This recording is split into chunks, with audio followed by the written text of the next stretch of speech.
Now, the whole world had one language and a common speech. As people moved eastward, they found a plain in Shinar and settled there. They said to each other, "Come, let's make bricks and bake them thoroughly." They used brick instead of stone and tar for mortar. Then they said, "Come, let us build ourselves a city with a tower that reaches to the heavens, so that we may make a name for ourselves, otherwise we will be scattered over the face of the whole earth." But the Lord came down to see the city and the tower the people were building. The Lord said, "If as one people speaking the same language they have begun to do this, then nothing we plan to do will be impossible for them. Come, let us go down and confuse their language so they will not understand each other." So the Lord scattered them from there all over the earth, and they stopped building the city. That is why it was called Babel, because there the Lord confused the language of the whole world. From there the Lord scattered them over the face of the whole earth. Have you read this thing? Stuff is wild. I'm not sure this has ever come up on my channel before, but I am an atheist. Quite a strong atheist at that. I don't believe in anything spiritual or supernatural. I remember when I was a kid we had the local priest come in sometimes to tell us Bible stories. It wasn't a Christian school, so this was very controversial, but that never really led to any kind of spiritual awakening for me. I think we have a bad tendency to assume that other people see things the same way we do. I have this problem anyway. I don't really think about religion all that much in my day-to-day life, so when I see something or read something from a explicitly religious perspective, I'm kind of blown away by the fact that we don't just believe different things, but we perceive reality differently. I don't want to go down the rabbit hole of trying to explain the worldviews of entire groups of people that I don't have, but this difference in perception makes it very difficult for me to engage with religious media a lot of the time, and not just the cringy evangelical stuff that YouTubers like to pick apart now and then. Because our perception of reality is different, our perception of stories is often very different as well. A lot of religious stories are completely incomprehensible if you don't understand the subtext and the metaphors of what's going on. Religious stories are often just sly recreations of the Bible. The Bible is, in essence, a storybook, and religions are built around the interpretations of these stories and what we can take away from them. One such story is the Tower of Babel, or Babel, depending on who you ask. In Christian theology, it's the explanation for why we have so many different languages. After the whole Noah's Ark fiasco, humanity is united, and God tells them to spread out across the world. But instead, humanity says screw that noise and starts building a tower to heaven. God doesn't like the tower, so he makes them all speak different languages so they can no longer keep building it, at which point they spread across the world and we get the multicultural, multilingual world we have today. That's right, the English language was a punishment from God. I guess that does track. If the story is supposed to be a literal telling of history or completely allegorical is a matter of thousands of years of debate that I don't want to get into right now, but the lesson is obvious, right? It's about arrogance and pride and defying God's will. Man in his arrogance thought to defy God's will and was punished for it. Well, that sounds like a great video game, doesn't it?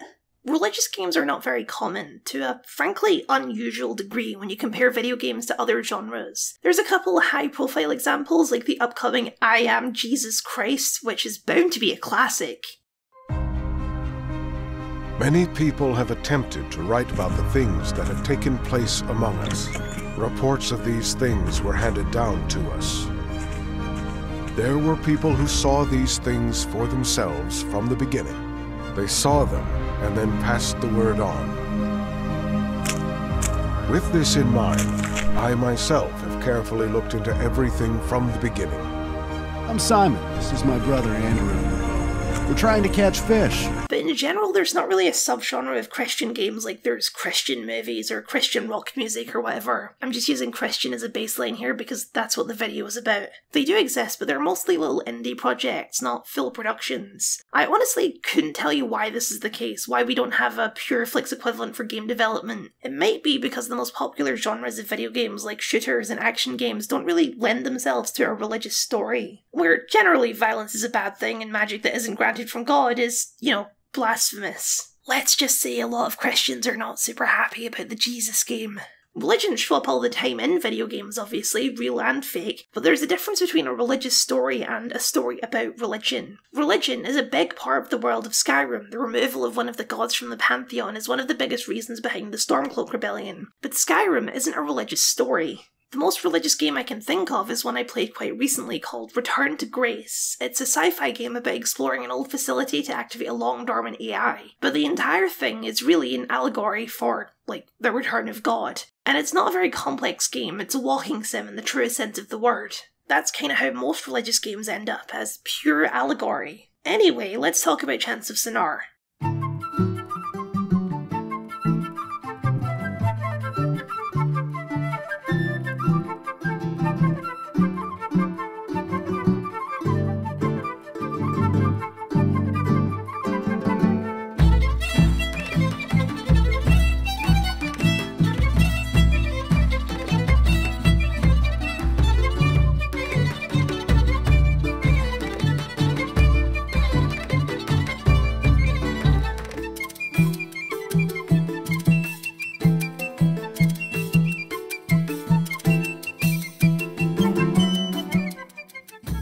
Chants of Sennaar is a language puzzle game developed by two dudes in France. Technically it has some other puzzles as well, like sliding things around or creating keys or whatever, but primarily it's a game about deciphering and understanding various languages through conversation, context clues, and translation. It's one of the best, most interesting puzzle games I've ever played.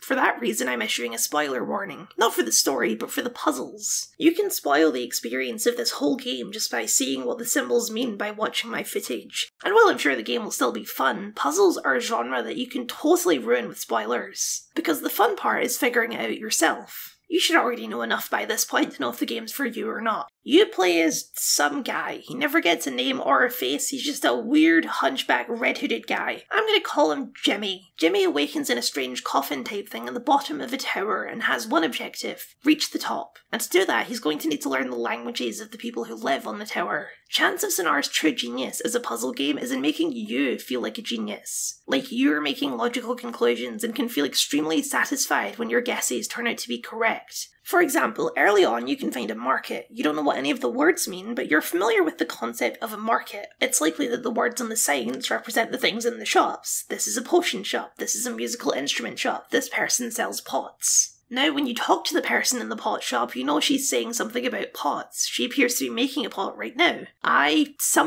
Pots. I make pots. This is a really simple example, but it's the foundation the game builds the entire experience out from, making connections via logical deductions. You can look at a mural depicting history and not know the context at all, but put together that at the very least the symbol in the sun that all the little guys are praying to probably means either sun or God or maybe both. You can find a signpost and from that just follow the signs and see where they lead to. This sign points towards the garden, so this symbol must mean garden. This one points to a church, so this must mean church. As you learn more words, you're not just learning the language, but the culture as well. Here in the starting area, they have a clearly stratified caste system of some variety represented in their language. They have a base symbol for man or person, and then modifiers on that symbol that denote different roles, like devotee, priest, and warrior. These roles also clearly suggest that the society places a heavy emphasis on religion. As you ascend up the tower, each language becomes more complex, with its own rules you'll need to learn and understand. The devotees present plurals by just writing the symbols out twice, so person becomes people when written together like this. Other cultures further up the tower use a separate symbol to denote plurality instead.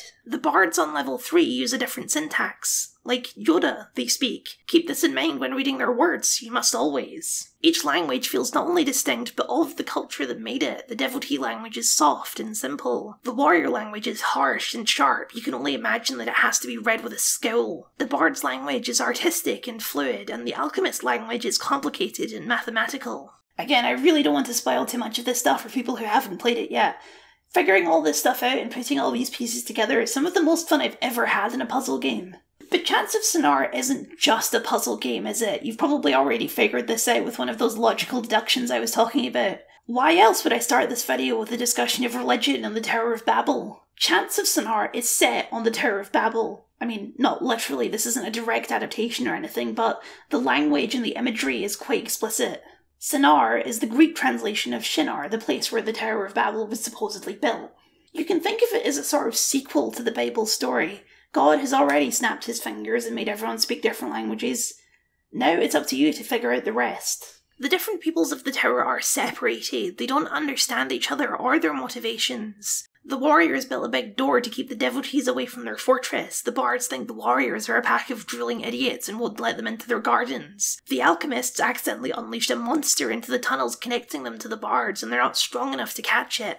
Things weren't always like this. In the forgotten corners of the tower, you can find little Rosetta Stones, translations between two languages that show that at least some point these cultures used to interact. But something changed. Over generations, these problems have amplified. Each culture has their own version of history, why they came to the tower and why they ended up in this situation. One of the big reveals in the game for me was when the warrior symbol I thought stood for devotee actually translated to impure, which initially made me think I was dealing with some pretty seriously deranged dudes. But the reality is that it was a misunderstanding based on their own history and language. The bards, who the warriors refer to as chosen ones and revere with some kind of religious fervour, asked them to stop monsters. But they got the wrong idea. You can almost perfectly visualise how this miscommunication happened. It's probably rooted in the bard's strange syntax. Prevents our ascension, the monster does. Prevent the ascension of monsters? You got it. This is probably also why the bards consider the warriors to be a pack of dummies. Every culture on the tower has a strength and a flaw. The devotees are friendly, they have community and peace, but they're also the most passive of the groups, which is probably why they're the least technologically advanced of the bunch. The warriors have strength, they're big and strong and capable fighters, but they're also narrow-minded, focused on the here and now and unable to see the bigger picture. The bards are great artists of music, theatre, painting, all forms of art you can imagine. But they're also dicks. They have a glyph specifically for the word idiot, and their society has an underclass of workers who literally live underground and keep everything running for the artsy folks. And the alchemists are geniuses, their technology far outmatching anyone else on the tower. But they're also complacent, too wrapped up in their own mysteries to see that the rest of the tower needs their help with various problems. Learning the languages of these groups is only phase 1. Phase 2 is helping them communicate. Through some strange terminals hidden around the tower, you can act as a mediator between the groups, translating for them and letting them communicate for the first time in generations. The warriors love music, despite having no talent for it themselves. Learning that the devotees make music shatters their perception of them being impure. They followed the chosen ones here because of their music. The devotees similarly craft music, so clearly they're not so impure after all. The big heavy doors open for the first time in generations as the guards listen to a local play a simple tune.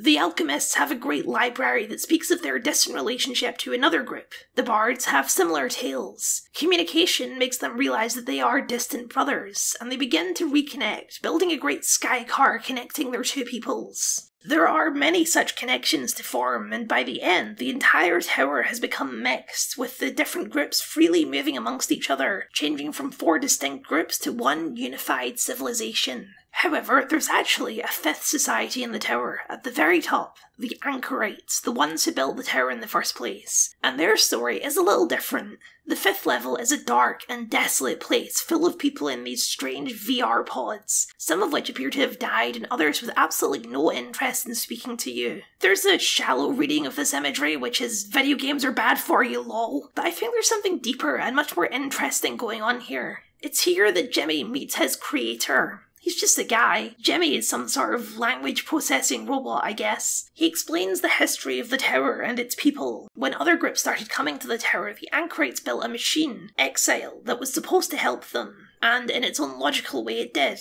They wanted a world without conflict, so it made them one. A perfect, endless digital world where they can live their entire lives without conflict or care, disconnected from the rest of the world, exiled. Jimmy's creator wants to end the exile and unite the people of the tower as had originally been the plan, and that's why he created Jimmy and sent him on this quest in the first place. So earlier, I told you about the Tower of Babel and the morals of the story from a Christian perspective, but I didn't really tell you my opinion of it. So, here's my super quick atheist review of Genesis 11. It sucks. Man in his pride and arrogance tried to build a tower to heaven, and as punishment for that, God took away their ability to speak to each other? That's such a needlessly harsh and cruel punishment. Language, the ability to communicate with each other, is one of the most foundational aspects of our humanity. It's what sets us apart from other creatures. It's the foundational pillar of our entire civilization. It's all well and good for God to send some bears to murder children, but we had one singular unified human language. The ability for everyone to communicate freely and easily with each other. And God took that away from us. That sucks, man. And just because he didn't like our cool tower? Can you imagine the terror of that? One day you're all just happily building this tower, and the next day you can't speak to your best friend anymore because to your ears it sounds like he's speaking gibberish. You're all just... There's no more communication. You all just have to go your separate ways. That sounds awful. To me, far from being a condemnation of the tower's builders, this story is a condemnation of God. It paints him as incredibly petty and authoritarian. They wanted to build something that wasn't entirely about him, and he didn't like that, so instead he screwed over the entire human race for thousands of years. I created you, and as long as you do exactly what I say, forever, everything will be fine.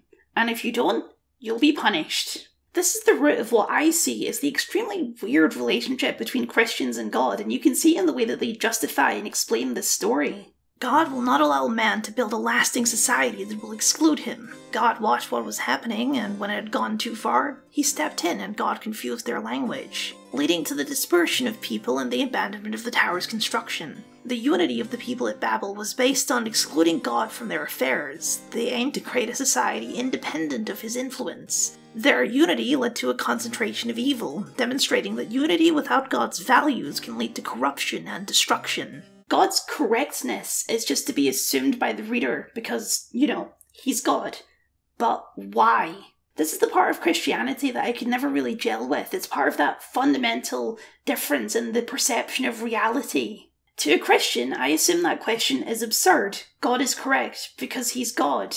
He is the arbiter of right and wrong. He created those concepts. He created everything.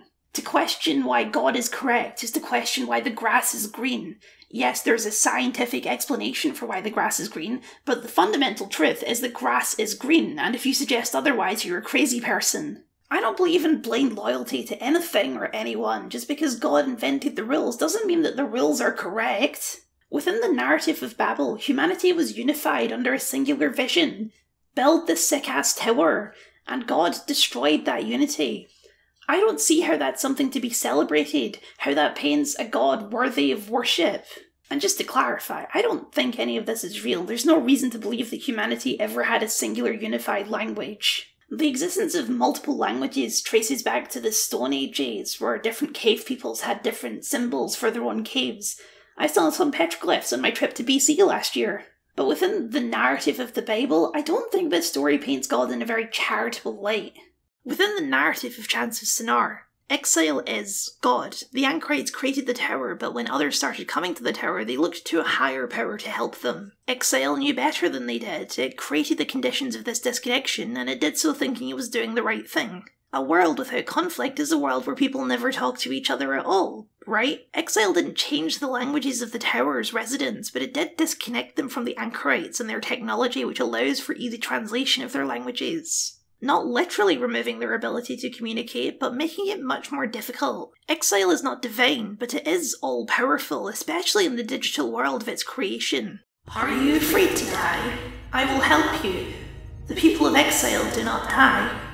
Here, with that wording, a deliberate parallel is being drawn between the digital simulation of exile and heaven, the place Christians believe they'll go after death to live eternally in paradise. Very truly I tell you, whoever hears my word and believes him who sent me has eternal life, and will not be judged but has crossed over from death to life. It's a weird thing for Exile to say though, since we've already seen people dead in their pods. Clearly, when Exile says the people of Exile do not die, it's not being completely literal. Exile's paradise is an illusion that traps people in their own dreams, convincing them that the world in front of them is lost, and the one Exile has made for them is better. Whether its intentions were pure or not, the thing is enslaving people, so you've got to shut it down. And as you do so, the Ankarites you free add their own voices to the rest of the tower. A shape begins to emerge with these connections, every new connection adding a new line to it on the screen. Exile makes one last attempt to stop you by plugging you into the Matrix for a last action-packed run as the gameplay finale, but in the end you do shut it down and make it all the way to the top of the tower where people of all communities have gathered.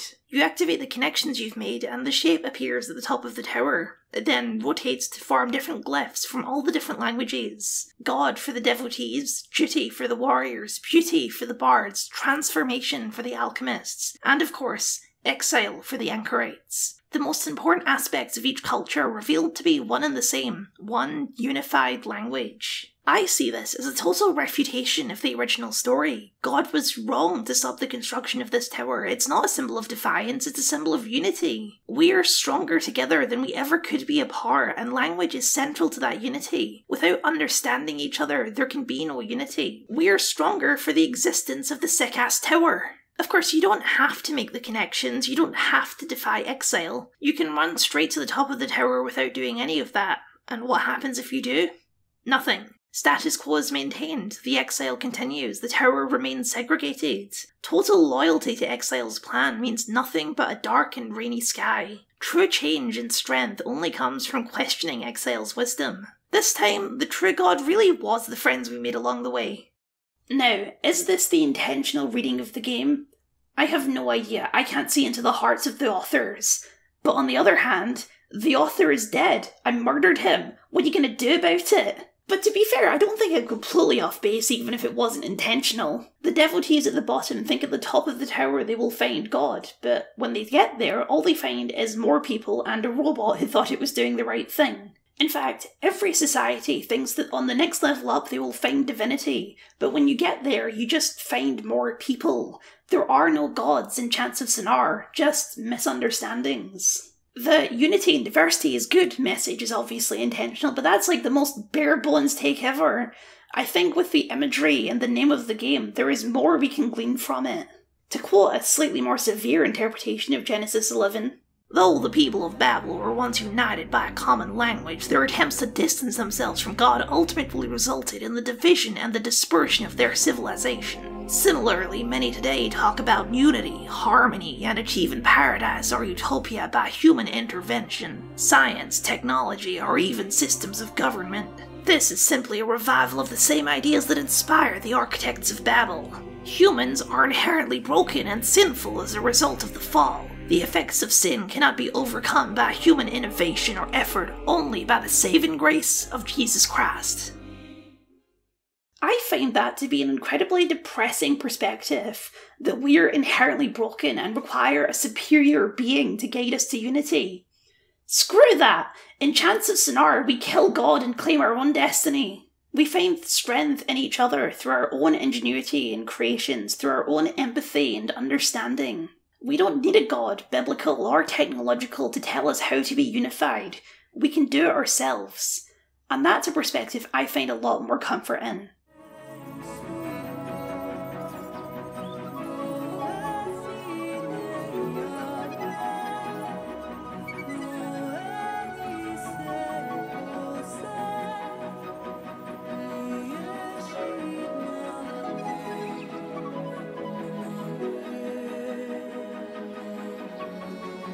Thank you for watching, and a very special thank you to my wonderful patrons for your continued support. If you'd like to see your name up here or just support the things that I do, then please consider signing up, it would mean a lot to me. If you are religious, I really hope I didn't offend you in this video. I was really trying not to, but I do feel quite strongly about this stuff, as I'm sure you do as well, so, let me know how I did. For another analysis of a fantastic indie game, I would recommend this video up here about Citizen Sleeper, a game which you should absolutely play.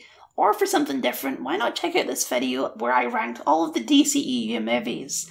Those are certainly a bunch of movies.